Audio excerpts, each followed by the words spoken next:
Eh, Lina, hola, ¿qué tal? Bienvenida. Gracias por aceptar esta invitación. La idea es que tengamos una conversación alrededor de el concepto de emprendimiento, ¿cierto? Que es algo como etéreo, nebuloso, pero sobre todo que es algo que suele usarse mucho para referirse a proyectos, ideas, empresas de mundos financieros, ¿cierto? Como de áreas diferentes a la cultura y las artes. O sea, pocas Sí. veces hablamos del emprendimiento cultural. La idea es que hablemos un poco de eso y que nos contes tu experiencia como... No, bueno, muchas gracias por la invitación y por la conversación. Vamos a ver si soy digna invitada porque no sé si sé mucho de emprendimiento. Pero bueno, ya te había dicho. Yo creo que sí, ¿no? Como, o sea, has emprendido proyectos de escritura y editoriales y creo que eso es valioso pues para Ujú. conversar. Me gustaría preguntarte cómo llegaste un poco justamente a esos proyectos, o sea, en algún momento vos te tomaste en serio y dijiste, bueno, yo quiero volverme una escritora y para eso haré esto, o quiero volverme una editora y para eso haré esto, o cómo llegaste un poco como a esos dos mundos.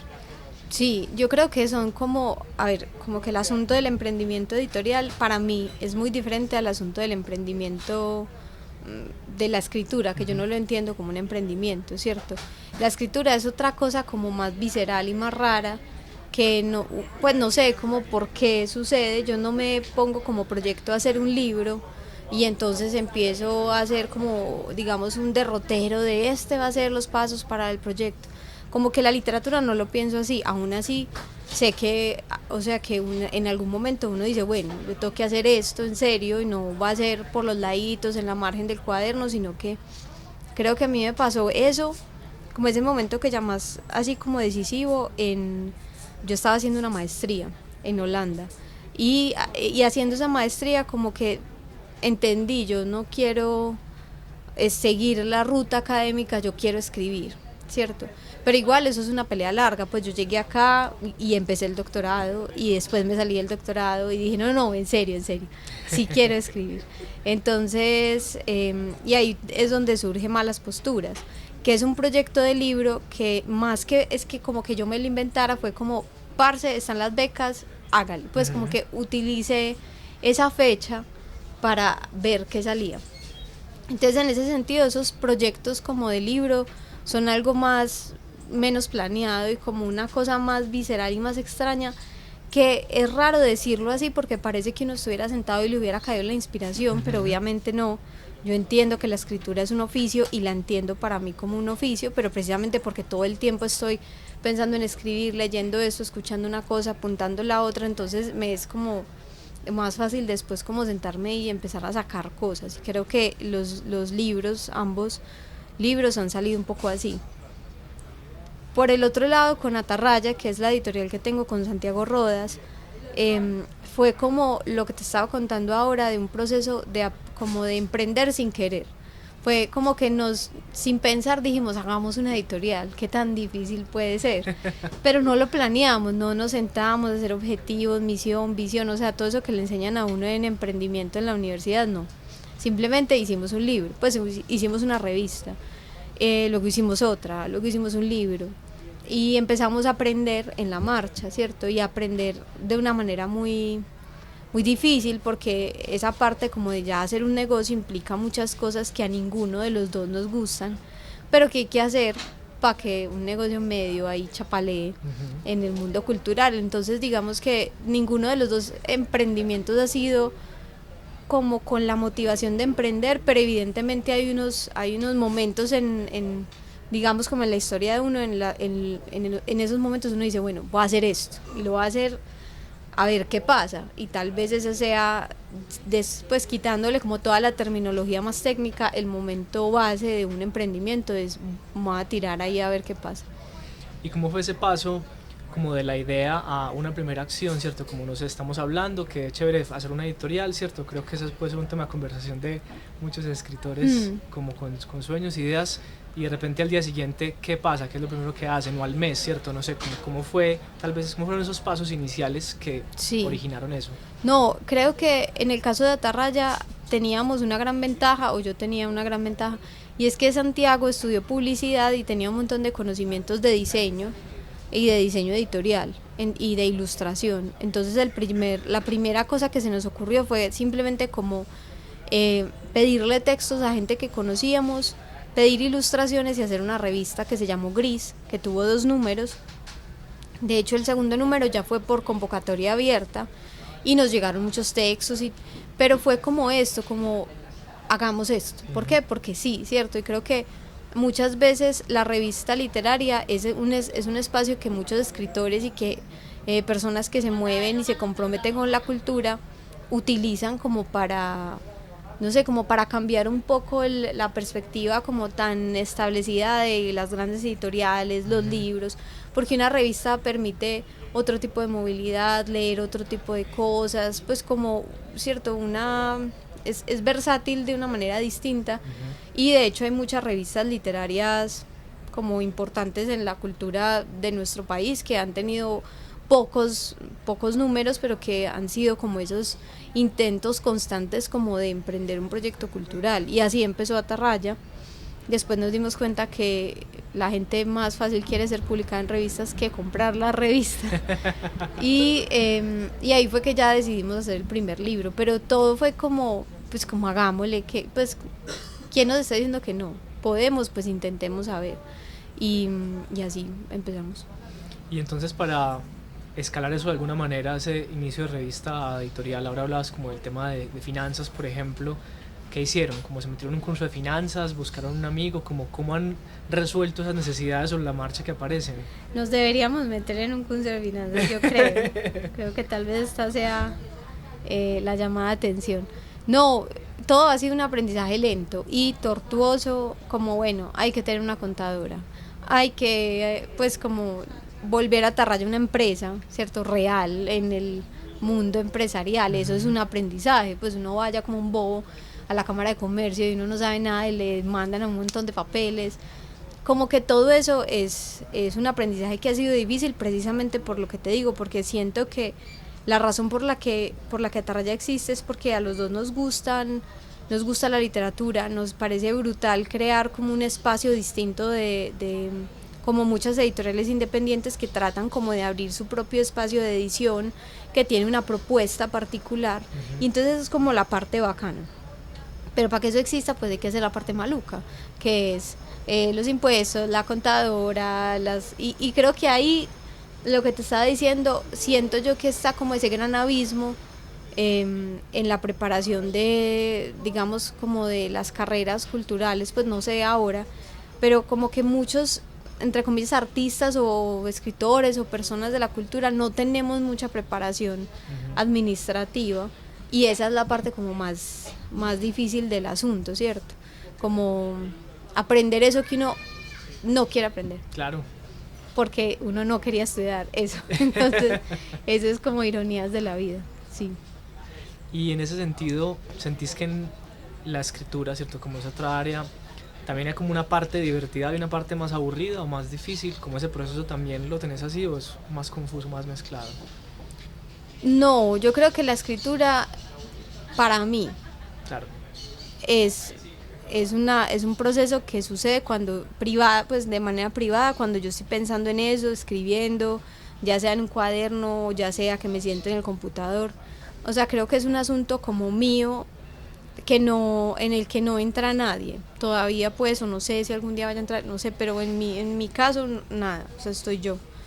¿Qué pasa? Que cuando uno ya se anima a publicar, entonces uno publica y ya aparece como ese aspecto social de cualquier quehacer, ¿cierto? Artístico o no artístico, yo que sea, pero hay un aspecto social en los quehaceres artísticos y culturales en donde vos vas a un lanzamiento de tu libro y entonces hablas con alguien que te hace preguntas, haces un podcast sobre emprendimiento, haces cosas de ese tipo de aspecto, y personalmente a mí no me choca, pero yo no tengo muchas habilidades sociales.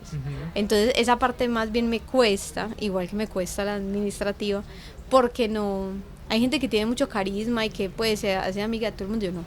Entonces, digamos que, pero esa parte yo no la considero parte de la escritura, ¿cierto? Más bien la considero parte de publicar. Porque uno puede escribir y estar en la casa y no hablar con nadie y no mostrarle eso a nadie y ya. Pero el asunto de publicar, y eso que también dentro de publicar hay un montón de juegos diferentes que los escritores hacen, ¿cierto? Hay lo que hablábamos ahorita, hay escritores que se meten en el juego de soy una marca y como marca tengo que crear contenido, tener unas redes así, verme de cierta manera, hablar, tengo un lenguaje ya de cómo le hablo a mi público, pienso que tengo un público. Yo, por ejemplo, no, ¿cierto? Como que hay un montón de maneras diferentes. Creo que, por ejemplo, todos estos emprendimientos de editoriales independientes también juegan un poco a cambiar esa lógica del autor, que es un producto, que hacen pendones gigantes con su cara en blanco y negro, como pensando en cosas súper importantes, y es jugar a otras cosas, pues. Pero creo que ese asunto como de la parte entre comillas maluca, no, para mí no tiene tanto que ver con la escritura, sino con publicar y hacer, cierto, como cosas sociales que tal vez yo no tengo tanto talento para eso. Pero no es que sean malucas, pues. Estoy muy amañada aquí. Y en ese sentido, yo recuerdo mucho en la maestría una clase que tuvimos de edición del mundo editorial, mejor, ¿cierto? Como ya no de la acción de editar, sino del mundo editorial. Y fue una clase muy reveladora porque era como un poco hablar de esto, ¿no? De finanzas, de números, del porcentaje del autor, de los costos de almacenamiento, como todas estas partes tal vez menos glamurosas del mundo del libro. En ese sentido, no sé si vos pensás que entonces una maestría, un pregrado se puede, de creación o de arte, de literatura, se puede nutrir con una clase así, o como, ¿qué pensarías para esos emprendedores artísticos que vendrán en el futuro, ¿no? Como, ¿qué les dirías? Que estudien por su lado. No, yo sí creo que las carreras que tengan que ver con literatura, con creación cultural, deberían tener, y esto lo digo pues y me sangran las encías diciéndolo, pero sí deberían tener una preparación como administrativa, ¿cierto? Como, porque a uno le dicen cuando uno entra a estudiar literatura, no, tenés un montón de opciones para trabajar, y luego uno se asoma y dice cuáles, ¿cierto? Como que no son tantas, pero también siento que es como obviamente un desdén y no nos gusta a muchos, a otros sí, y tengo amigos en el mundo cultural que emprenden y son grandes emprendedores y los admiro y no sé cómo hacen, pero a muchos no nos gusta, pero es algo como que es importante saber, que también a veces por desconocimiento y por apatía se pierden como ciertas oportunidades o como que se trabaja el doble, digamos, por no saber hacer bien las cosas, no sé. Creo que eso es importante, como cuando en el colegio le dicen que es importante que estudie matemáticas y uno no sabe para qué y después tal vez sí. Eso, como pensar, y creo que está pasando mucho ya en las carreras en cuanto al emprendimiento de la administración de empresas culturales, ¿cierto? Porque entonces lo que suele pasar, o en mi experiencia, lo que he visto que pasa es que hay como lo que te decía ahora, una distancia entre las personas que tienen unas ideas muy brutales, que tienen una sensibilidad crítica en el arte, en la literatura, en la cultura en general, para hacer proyectos muy bacanos, pero no tienen el conocimiento y la destreza, digamos, para administrar una empresa cultural, y las personas que tienen la destreza para administrar, para crear empresa, para conseguirse fondos, para convencer a inversionistas, pero no tienen como esa malicia o esa chispa de que es a la final la curiosidad por la cultura, por el arte, por la literatura, lo que quieras, y entonces terminan como proponiendo proyectos muy planos, muy fofos, muy evidentes, precisamente porque no tienen como interés realmente en el asunto cultural per se, sino que podían estar vendiendo libros que igual que están vendiendo otra cosa. Claro. Entonces creo que si se mezcla y si hay gente que le interesa la cultura pero además tiene ese talento, creo que la industria también se beneficia de eso. Todo eso lo estoy diciendo pues como con unas grandes comillas porque yo no sé nada, pero creo que igual es difícil porque no a todo el mundo le gusta lo mismo, y a la final pues no a todos, por ejemplo, nos gustan las matemáticas o emprender o la contabilidad. O sea, a mí te lo juro que me llega un mail de la DIAN y yo pienso que me van a meter a la cárcel. O sea, ese es el nivel de el estrés a las 6 de la sí, mañana. pues como que me produce esto, es muy grande, pero claro, uno tiene que ir aprendiendo como con el hacer, pero sí creo que es importante que exista, digamos, esta preparación, porque a la final pues estamos digamos, creo que en un momento en el que muchos de los artistas terminan teniendo que emprender por sí mismos porque no hay una industria fortalecida. Entonces, hablando como de la precarización, también los artistas son los que se tienen que gestionar sus propios presupuestos, los proyectos, de presentar, o sea, hacer un montón de cosas para poder conseguir un dinero para hacer su proyecto. Y no estoy diciendo pues que entonces nos den a todos nosotros un mecenas, no sé, ojalá. Pero me refiero a que en ese sentido, como están las cosas, muchos artistas tienen que terminar haciendo el asunto del emprendimiento sin saber hacerlo y aprendiendo en la marcha, precisamente porque no hay otras maneras o hay muy pocas maneras, pues como muy pocas becas, muy pocos fondos, pues como claro, a los que uno pueda apelar. O no hubo una base sólida también de conocimiento al principio, ¿no? Como decías. Yo creo que también como que esta idea de que podrá haber personas interesadas en la literatura, pero que se interesen más por el lado administrativo, también es válida como al revés. Habrá gente que estudia administración, pero que sueñe con administrar una empresa cultural, así como alguien sueña con administrar un restaurante, ¿no? Tal vez esa es como un poco la unión, ¿cierto?, de los dos mundos que haría falta. Mencionaste ahora un tema que me pareció muy interesante y es que nos contes cómo es tu experiencia como escritora, pero también como haciéndote un salario, ¿cierto? Porque es difícil también, creo yo, como yo entonces económicamente, ¿cierto?, vivo siendo un estudiante, una maestría, un doctorado de literatura, como qué posibilidades hay y cómo ha sido tu experiencia como navegando ese mundo. Pues es que ahí es donde me pongo a hablar yo de la precarización laboral y me pongo triste.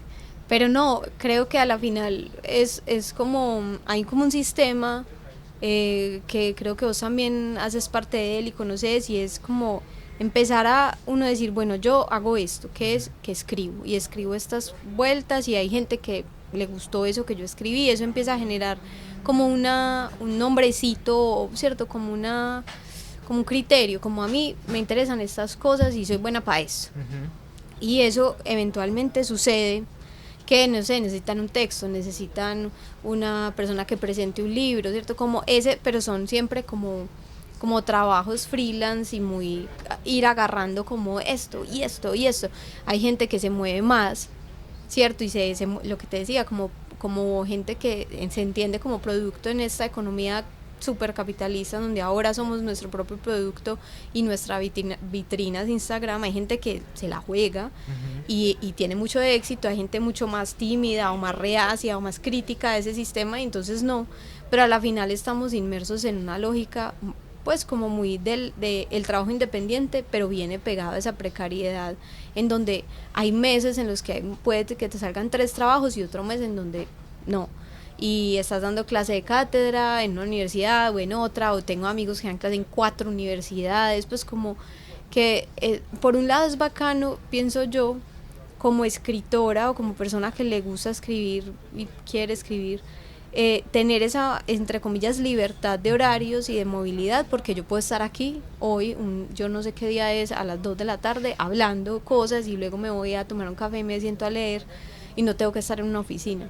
Y eso para mí es en este momento una ventaja que prefiero por sobre tener mucho dinero, ¿cierto? Prefiero tener como esa libertad de tiempo, pero esa libertad de tiempo viene con el catch ahí de que, claro, no hay mucho dinero y que hay que estar siempre como en el rebusque.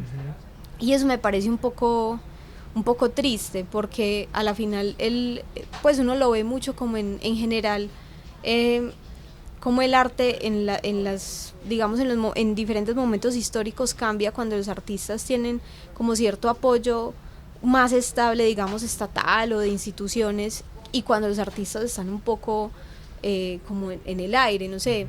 Mark Fisher tiene un texto muy bacano sobre como por qué de repente la música y el arte en Inglaterra se empezaron como a repetir, y empieza a pillar que hay un montón de bandas de los 90 pues que a uno le gustaban mucho, pero él dice, esto es la repetición de esto otro y de esto otro, y por qué, y entonces hace un análisis muy interesante sobre pues todo este asunto de la privatización que sucedió en Inglaterra, y porque antes había un montón de fondos públicos que le permitían, por ejemplo, a los artistas vivir en casas muy baratas, y no tenían entonces que trabajar tanto, y tenían tiempo para crear y para experimentar cosas mucho más locas. En cambio, cuando el artista ya tiene que crear para comer nomás y no por ver qué se le ocurre, tiene que crear cosas que sean más vendibles. Claro. Y al ser más vendibles, ¿qué es lo más vendible del mundo? La nostalgia, o sea, repetir lo que ya tuvo éxito. Y ese es uno, obviamente yo acá estoy dañando a Mark Fisher, pobrecito, pero ese es más o menos el argumento. Sí.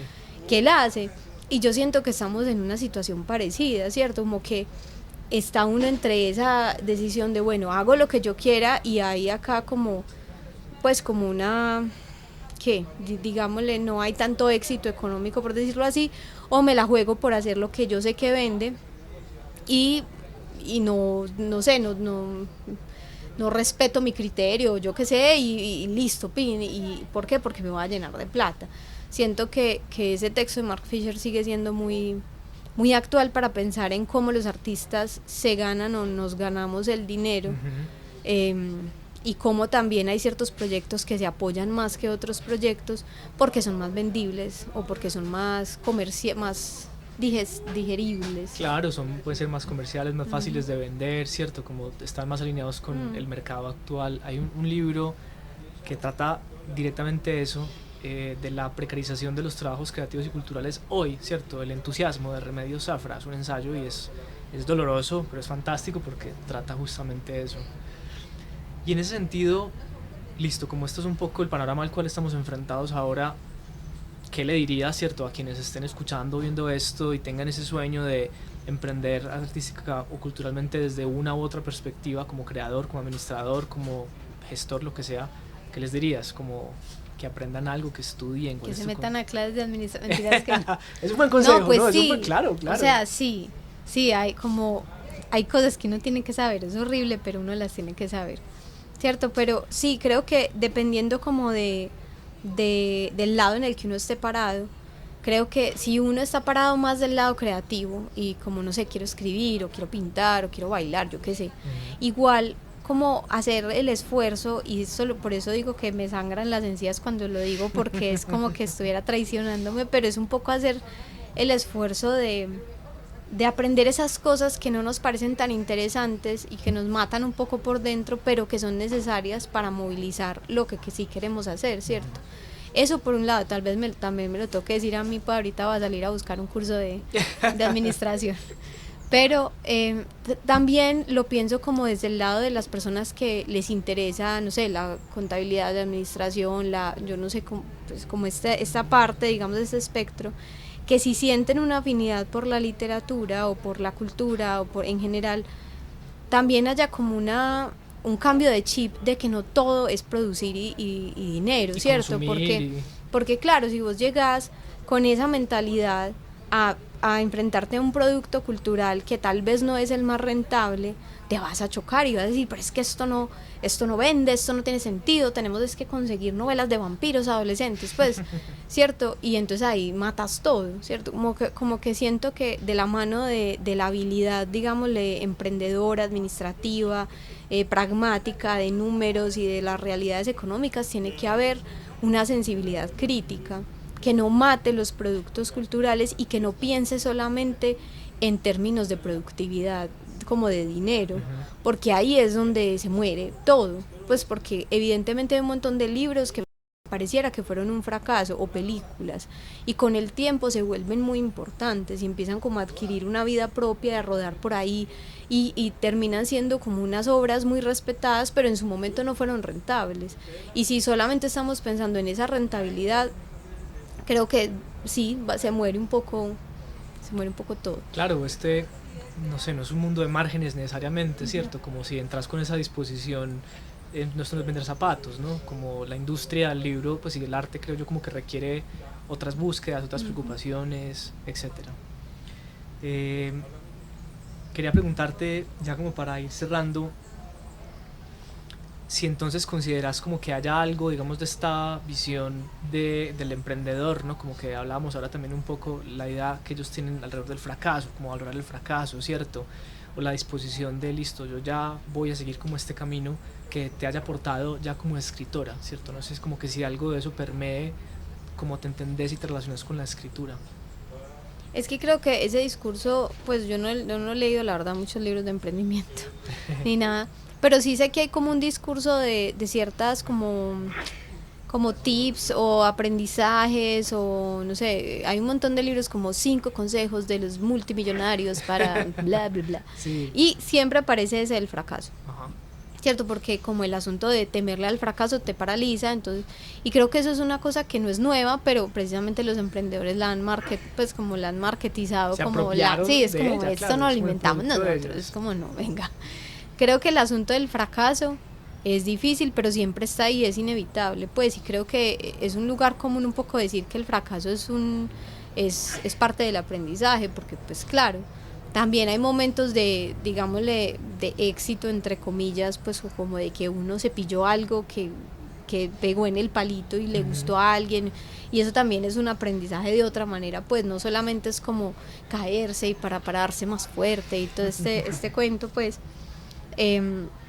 pero creo que a la final, sobre todo con la escritura, es un poco como, pues, primero como este asunto del fracaso, yo casi que lo tengo es como mi base de existencia, es como, sí, esto no le va a gustar a nadie, ya, o sea, si a alguien le gusta, ya me sorprendí, pues como que mis expectativas son muy bajas, pero porque yo soy así como toda pesimista, pero como que siento también es como que mi interés, sobre todo ahora que he publicado, porque es diferente cuando uno escribía sin haber publicado nunca en la vida, es no escribir por modas o por tendencias o pensando en otra gente, como no, entonces esto, no, o sea, como que ese es como el gran aprendizaje que yo trato de recordarme todo el tiempo cuando escribo, y es aquí no cabe nadie más, y si lo otro que escribo pues ya no le gustó a nadie, pues no le gustó a nadie y ya, y me pongo a llorar, pero no escribir por ya como dentro de esa mentalidad de cómo voy a vender para mí. Eso es como una cosa importantísima, como no escribir pensando en otros, pensando en modas editoriales, en tendencias, en nada, sino escribir porque eso es lo que yo en este momento quiero escribir, y ya. Claro, eso también, eso es liberador, ¿no? Como yo escribo esto porque es lo que quiero escribir, es en lo que creo, y ya me libera de escribir de otra manera.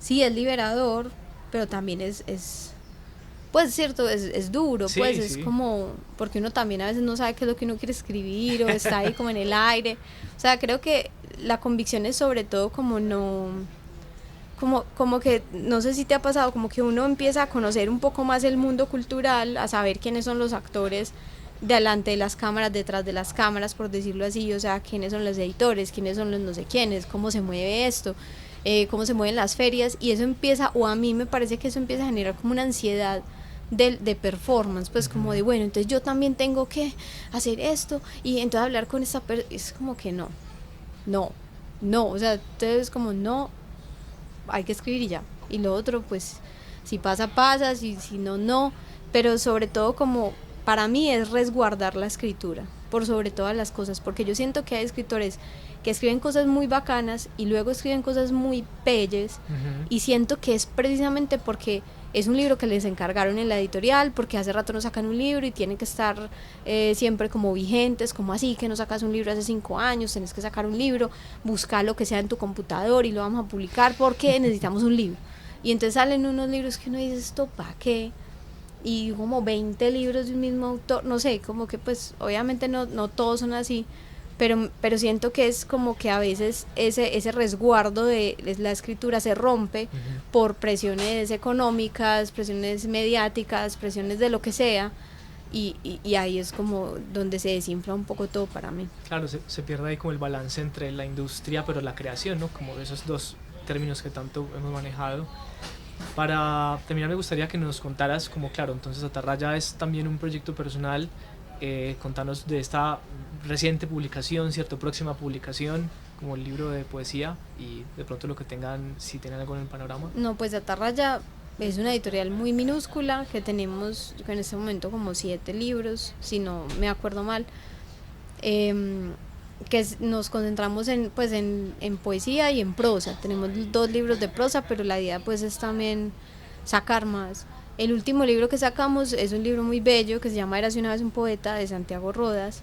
Es un libro como de poemas de aventuras y está además ilustrado por Gráficas Molinari, que es pues como todo ese proyecto que rescata como toda esta imagen, sí, el archivo de Gráficas Molinari, que es como esta imagen popular de las vírgenes, de los santos, de todas estas cosas pues que se vendían en láminas en todas partes, Y este libro es un poco también el resumen de lo que es Atarraya, que es como ese asunto de trabajar con otros hombro a hombro porque queremos que un libro exista, no tanto porque estamos pensando en cómo lo vamos a vender, cuáles son los márgenes, sino este libro está brutal, queremos que exista. Y si queremos que exista, queremos que lo haga de la mejor manera, o sea, que sea un libro bello, que sea un libro bien hecho, que sea un libro bacano, pues ese es como el que en este momento estamos moviendo. Ya próximamente va a estar en las librerías de aquí en Medellín, pero ya se ha movido súper bien en Bogotá, y por ahora es eso, como que en Atarraya estamos siempre como muy en contra de lo que estamos supuestamente hablando del emprendimiento. No tenemos como unos proyectos a futuros como muy determinados, sino que más bien como con calma vamos viendo a ver qué podemos hacer. Creo que un poco como haciéndole resistencia a esa idea de que es necesario que una editorial tenga tantos libros al año, tantos lanzamientos, tantos márgenes de ganancia, ¿cierto? Como esas expectativas que a veces se vuelven muy histéricas en cuanto a producir y a ganar dinero. Nosotros preferimos no hacerlo de esa manera, sino decir, bueno, nos podemos, entre comillas, dar el lujo de que Atarraya sea una editorial que saque un libro cuando ese libro, o sea, cuando nos encontremos un libro que queramos sacar. Si no, no. Que no hubo lanzamientos, pues no hubo lanzamientos y ya, ¿cierto? Como que no, ¿cierto? No tenerle miedo a las maneras en las que el mercado te dice que tenés que actuar, sino decidir actuar de nuestra propia manera. Obviamente el otro lado es que tal vez no sea el negocio más rentable, pero creo que es rentable de otras maneras. Pues creo que la preocupación por el dinero no puede ser la única cuando hablamos de cultura o de arte, porque entonces sí. Claro, es un poco lo que hemos hablado, como tendríamos que ser capaces de pensar negocios cuya finalidad no sea solamente ser los más rentables, ¿cierto? Creo que eso es como un poco el resumen de ese lado del emprendimiento. Y entender, yo creo, como desde la perspectiva del emprendimiento cultural, que la única ganancia no es en cantidad, que creo que esto no es nada nuevo, pero no sé, una vez hace un taller de escritura con 5 personas nomás, y esas 5 personas quedaron súper contentas, y fueron solo 5 personas, no tenías 30 personas en un auditorio que te podían haber dado mucho más dinero, sino solo 5, pero esas 5 quedaron muy felices y vos quedaste feliz con lo que se propuso en el taller. Y creo que eso es otra ganancia que digamos que hay que recordarnos en esta vorágine económica capitalista, que eso importa también, no solamente los números. Eso. En parte es por eso estamos en el arte, ¿no? Creo yo, por eso uno crea también a veces, porque no todos son números, pues, y como la ganancia del número. Lina, gracias por esta conversación, muy valiosa, muy interesante, como tu experiencia, lo que pensás, etcétera. La idea es que acá estemos también hablando como de ese tema con otras creadoras, otros escritores, artistas, músicos, etcétera. Gracias por inaugurarlo de alguna manera. Bueno, no, gracias por la invitación, a vos y a Fito.